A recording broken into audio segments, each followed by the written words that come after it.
Okay, കാര്യങ്ങളിലേക്ക് കടക്കാം. Okay, so guys, കേട്ട പോലെ തന്നെ റായി ആണെങ്കിലും ഗ്യാൻ ഗെയിമിംഗ് ആണെങ്കിലും ഫ്രീ ഫയർ നിർത്തിപ്പോയി ഒരു മൊബൈൽ ലെൻസ് കളിക്കാൻ തുടങ്ങി. പക്ഷേ ഇതിന്റെ കാരണങ്ങളോ ഇതിന്റെ ബാക്കിലുള്ള കഥകളോ ആർക്കും കറക്റ്റായിട്ട് അറിയില്ല. സോ ഇന്നത് മൊത്തം ഞാൻ എക്സ്പ്ലെയിൻ ചെയ്തുതരാം മലയാളത്തിലൊക്കെ. ഹിന്ദിക്കുള്ള വീഡിയോ ഹിന്ദിയിൽ വേറെ വരും. സോ മേരെ ഹിന്ദി ഓഡിയൻസ് के लिए एक वीडियो आऊँगा, ठीक है. സോ कोई ടെൻഷൻ नहीं है, ठीक है. ഇത് പറഞ്ഞേ പറ്റുള്ളൂ. ഓക്കെ, സോ ചെറുപ്പം മുതലേ ഞാൻ കാണുന്നതാണ് റായി. സോ ആളുടെ ക്യാരക്ടറാണെങ്കിലും കാര്യങ്ങളൊക്കെ നന്നായിട്ട് അറിയാം. നമ്മൾ എത്ര ഉപദ്രവിച്ചാൽ പോലും തിരിച്ചൊന്നും ചെയ്യാതെ തിരിച്ചൊന്നും പറത്തെ ഒരു നല്ല മനസ്സിനുടമയാണ്. മീൻസ് അത്രയും പേഷ്യൻസ് ആണ് ആൾക്കുള്ളത്. സോ എത്ര ഡിസ്റെസ്പെക്റ്റ് ആയിക്കോട്ടെ അതിന് തിരിച്ചൊന്നും പറയാതെ മിണ്ടായിരിക്കും. അതായത് ഒരാൾക്ക് ഒരു ലിമിറ്റ് ഉണ്ട്, ആ ലിമിറ്റ് കഴിഞ്ഞാൽ മാത്രം ആൾ പ്രതികരിക്കുള്ളൂ.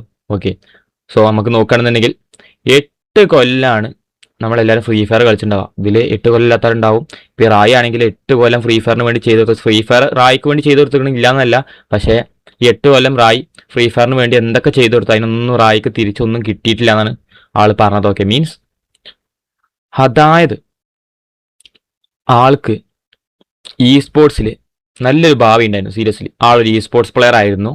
ആൾ മൊബൈൽ നല്ല രീതിക്ക് കളിച്ചു നോക്കിയേ.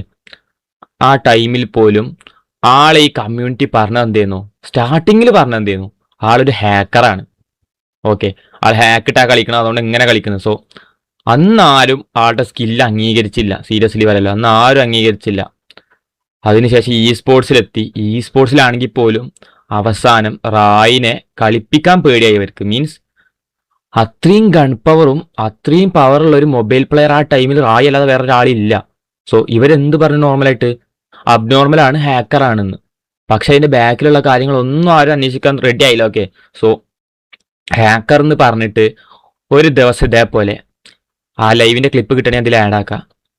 ഇതേപോലെ നമ്മുടെ രാഹുലും റായും ഇതേപോലെ ഇ സ്പോർട്സ് ടീമായിട്ടൊരു ടൂർണമെന്റിന് ജോയിൻ ചെയ്തു. ഓക്കെ, സോ അവിടെ ഉണ്ടായത് എന്താണെന്ന് വെച്ചാൽ റായിനെ അവിടുന്ന് ആ റൂമിൽ നിന്ന് കിക്ക് ചെയ്തു. ഓക്കെ, സോ ആ ഹോസ്റ്റ് പറഞ്ഞത് എന്താണെന്ന് വെച്ചാൽ, ലൈവ് ഇടുന്ന ചെറുക്കൻ പറഞ്ഞത് എന്താണെന്ന് വെച്ചാൽ, റായിനെ കിക്ക് ചെയ്തതല്ല, റായിന് നെറ്റ് പോയി. അപ്പോൾ റായി അങ്ങനെ ഇറങ്ങിപ്പോയതാണ്, നെറ്റ് പോയിട്ട് ഇറങ്ങിപ്പോയതാണ്. മീൻസ് ഓരവിടെ വെയിറ്റ് അത്രയും നേരം നിന്നിട്ട് ഓരെ കിക്ക് ചെയ്ത് കളഞ്ഞിട്ട് അത് മറച്ചു വെച്ചുകൊണ്ട് പറഞ്ഞ വർത്താനം എന്താ, ആൾ നെറ്റ് പോയി അങ്ങനെ പോയതാണ്. മീൻസ് ആൾ ഹാക്കർ ആണെന്നുള്ള അലിഗേഷൻ കാരണം ആളെടുത്ത് കളഞ്ഞു. സോ ആൾക്ക് ഇ സ്പോർട്സിനോടുള്ള ആ മൂഡേ പോയി, കണ്ടന്റ് ഉണ്ടാക്കാനുള്ള മൂഡ് പോയി, എല്ലാം പോയി. ഓക്കെ, അതിന് ശേഷമാണ് പി സിയിൽ ക്വാളിറ്റി കിട്ടും. അതായത് ഗെയിം പ്ലേക്ക് ആണെങ്കിലും വീഡിയോക്ക് ആണെങ്കിലും പി സിയിൽ കളിച്ചാൽ ക്വാളിറ്റി കിട്ടും. അത് നോർമലായിട്ട് അറിയുന്ന ആൾക്കാർക്ക് അറിയുണ്ടാവും.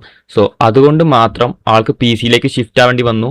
അതുപോലെ തന്നെ സബ്സ്ക്രൈബേഴ്സിൻ്റെ ഒപ്പം ടീം കോഡ് ഇട്ടിട്ട് അതേപോലെ എല്ലാ കാര്യങ്ങളും ചെയ്ത് ആൾ പി സി അത്യാവശ്യം നല്ല രീതിയിൽ കളിക്കാൻ പഠിച്ചു. ഓക്കെ, സോ ആ ടൈമിൽ റായിൻ്റെ ഓറ എന്ന് പറഞ്ഞാൽ ഇവിടുന്ന് ഇവിടെ നോക്കി